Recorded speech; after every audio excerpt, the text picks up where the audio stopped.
Behind the bright colors and playful pow of Batman 1966, there lived a cast of seasoned performers, staggered, studio-shaped, and forever tied to Gotham's strange charm.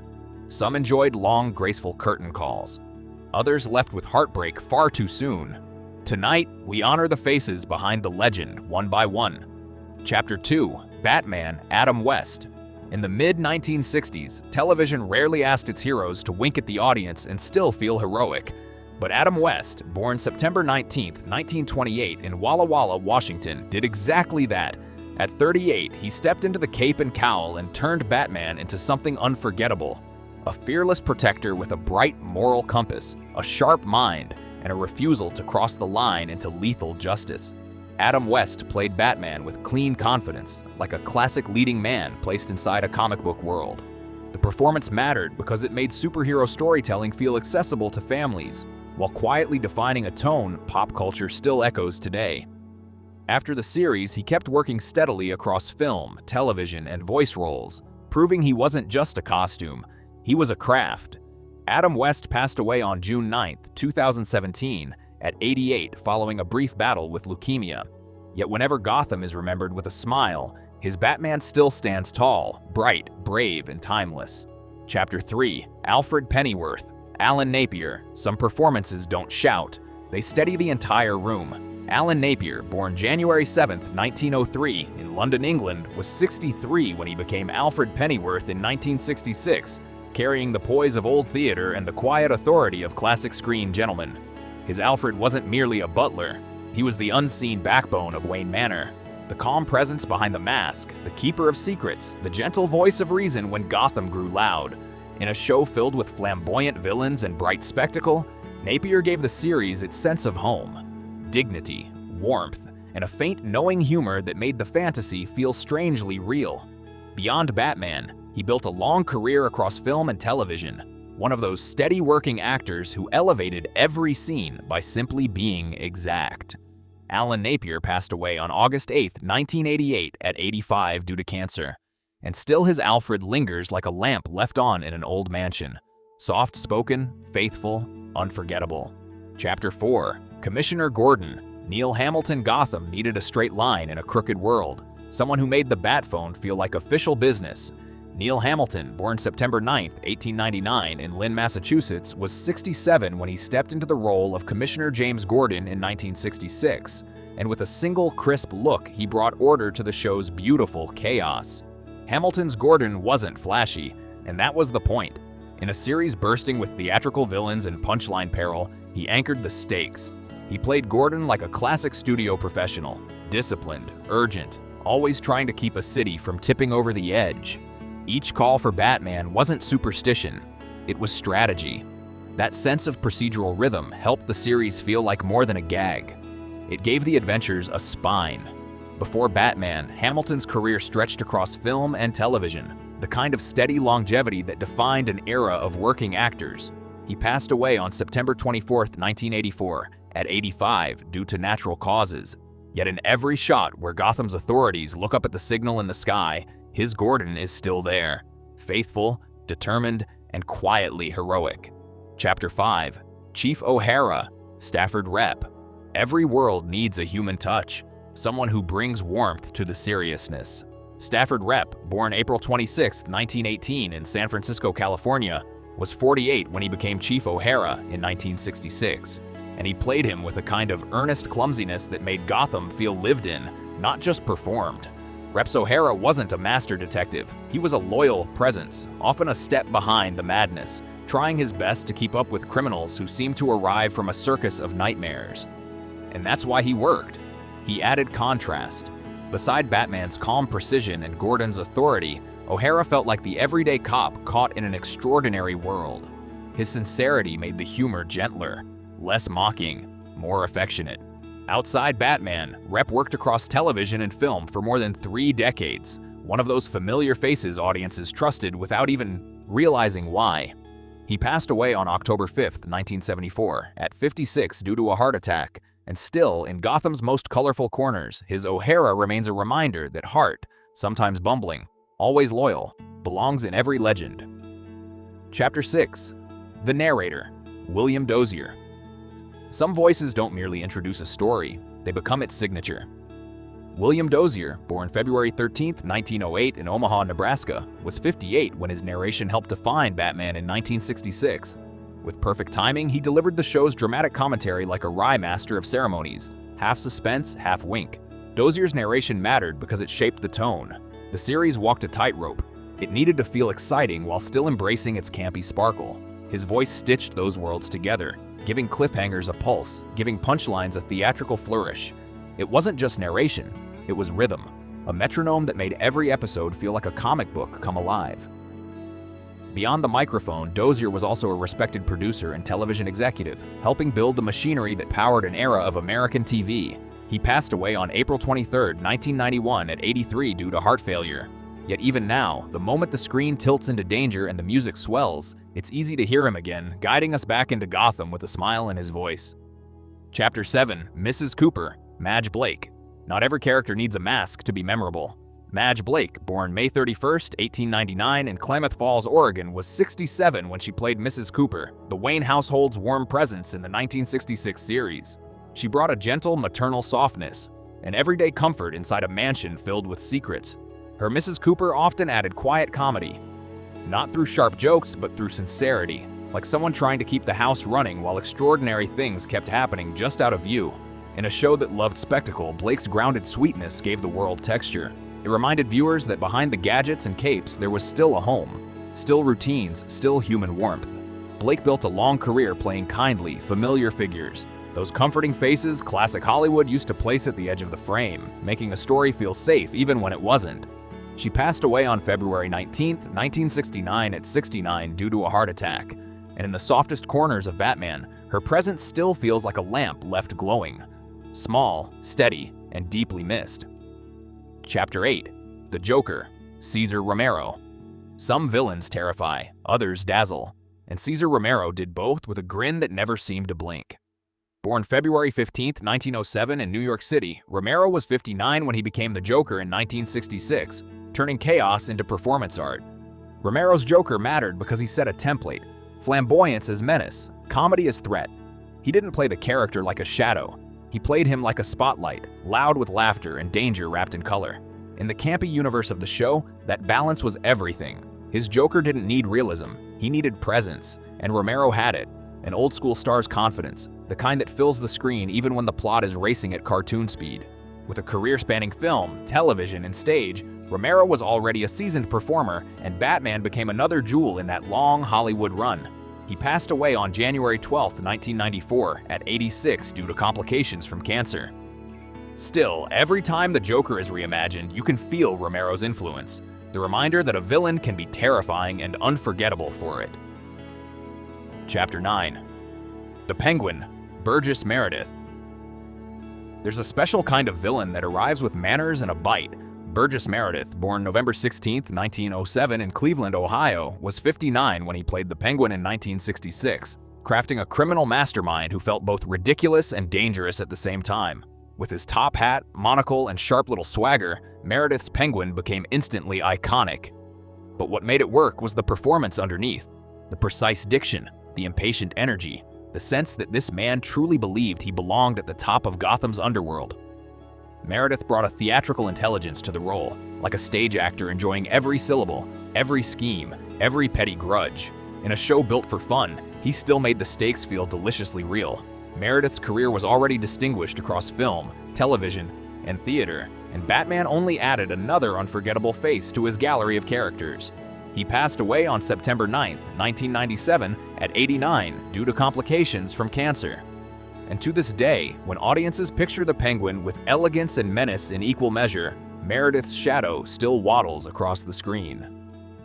Chapter 10, Catwoman, Julie Newmar. Catwoman is a paradox, danger wrapped in elegance, mischief wrapped in romance. Julie Newmar, born August 16, 1933 in Los Angeles, California, was 33 when she became Catwoman in 1966. And with a single look, she made the character legendary. Newmar's performance worked because she understood the dance at the heart of Catwoman, the flirtation with Batman, the temptation of crime, the playful intelligence behind every move. She didn't just play a villainess, she played a presence. Her Catwoman could charm the room, then steal it. In a show known for bright theatricality, she delivered something rare, stylized acting that still felt personal, like a secret being shared with the audience. Her portrayal helped define Catwoman for generations that followed, proof that this character wasn't only about theft or trouble, but about power, control, and choice. In 2026, Julie Newmar is 92, still celebrated as one of pop culture's most enduring icons.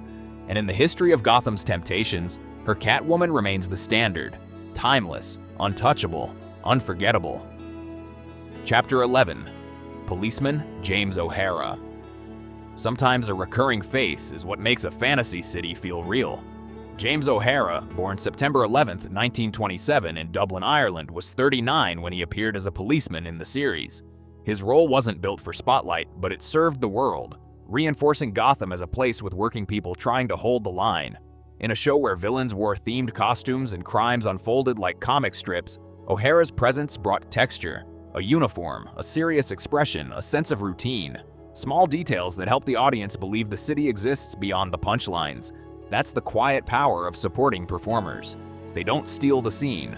They support the illusion so the stars can soar. O'Hara worked across a range of television shows and films throughout his career, one of those dependable actors who kept turning up where stories needed structure. He passed away on December 3, 1992, at 65 due to cancer. And even if viewers don't always remember his name, Gotham remembers his function, proof that legends are built not only by heroes and villains, but by the faces that hold the world together.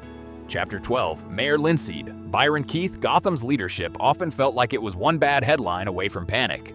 And that was part of the charm. Byron Keith, born November 26, 1917 in Oklahoma, was in his late 40s when he played Mayor Linseed in 1966. He brought a wonderfully human blend of authority and confusion, like a man constantly trying to keep the city presentable while it slipped into theatrical disaster. Keith's mayor mattered because he amplified the show's comedy without breaking its internal logic. He wasn't a cartoon. He was a civic official trapped in a comic book.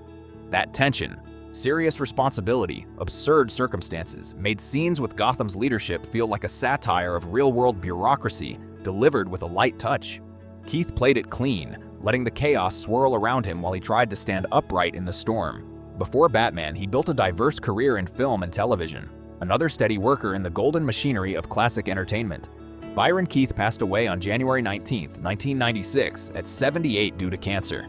And in Gotham's history, his mayor remains a reminder. Sometimes the funniest character is the one trying desperately to be sensible. Chapter 13. The Riddler. Frank Gorshin. The Riddler isn't just a criminal. He's a performance, a mind that can't resist an audience. Frank Gorshin, born April 5, 1933 in Pittsburgh, Pennsylvania, was 33 when he played the Riddler in 1966, unleashing a whirlwind of energy that made every scene crackle. Gorshin's Riddler mattered because he turned puzzles into personality. He didn't simply commit crimes. He staged them, leaving clues like invitations to a duel. His manic enthusiasm became the character's signature, blending comedy with a restless edge that kept Batman and Robin perpetually off balance. In a show defined by bright exaggeration, Gorshin stood out by pushing intensity right to the limit, then smiling as if it was all a game. Before and beyond the role, he worked extensively across television, film, and theater, demonstrating the kind of versatility that classic-era performers wore like a badge. He passed away on May 17, 2005, at 72 due to lung cancer.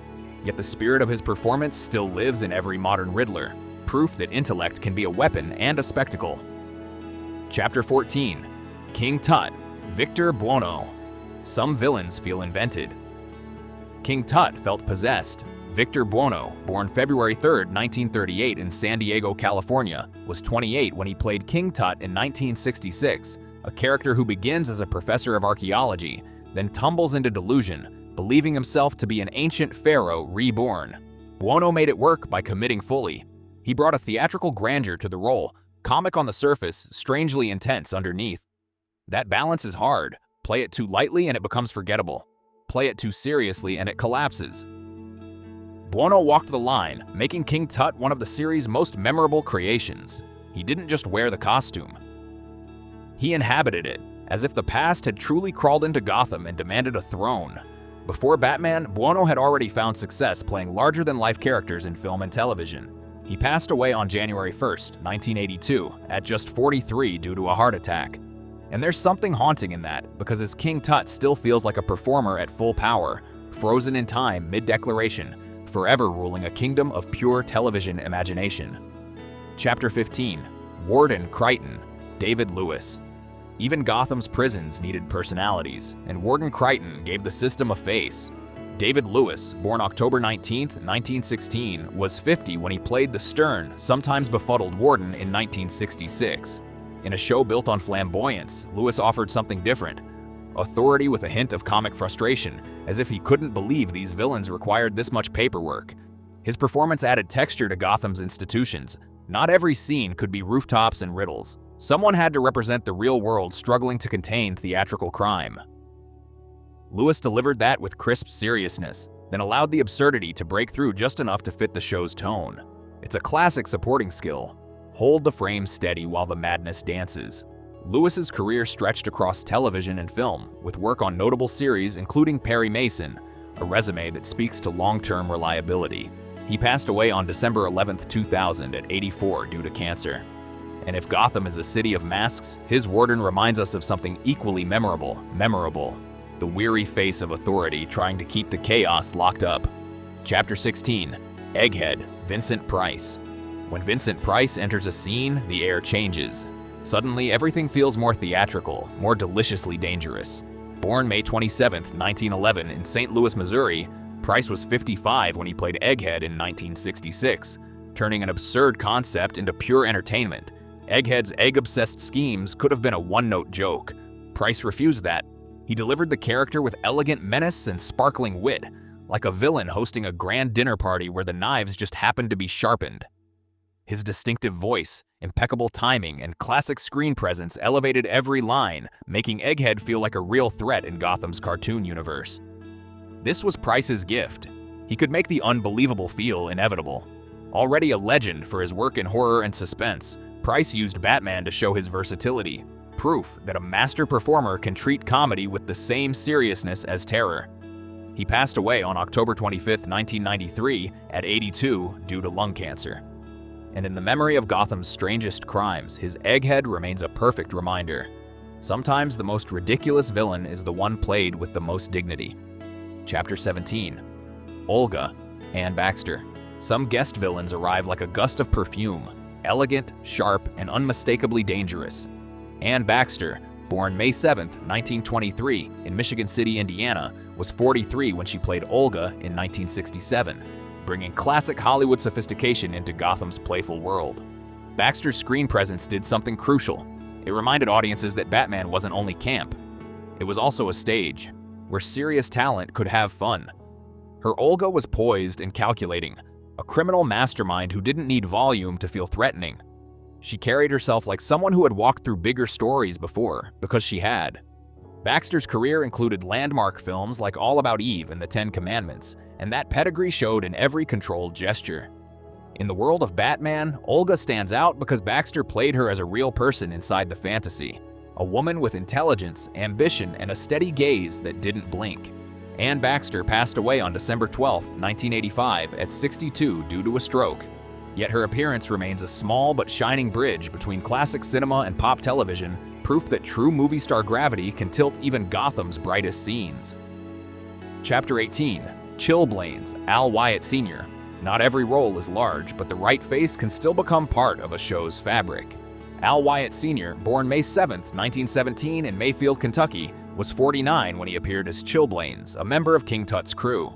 It's a small part, but in Batman, even the minor characters helped build the carnival atmosphere of Gotham's underworld.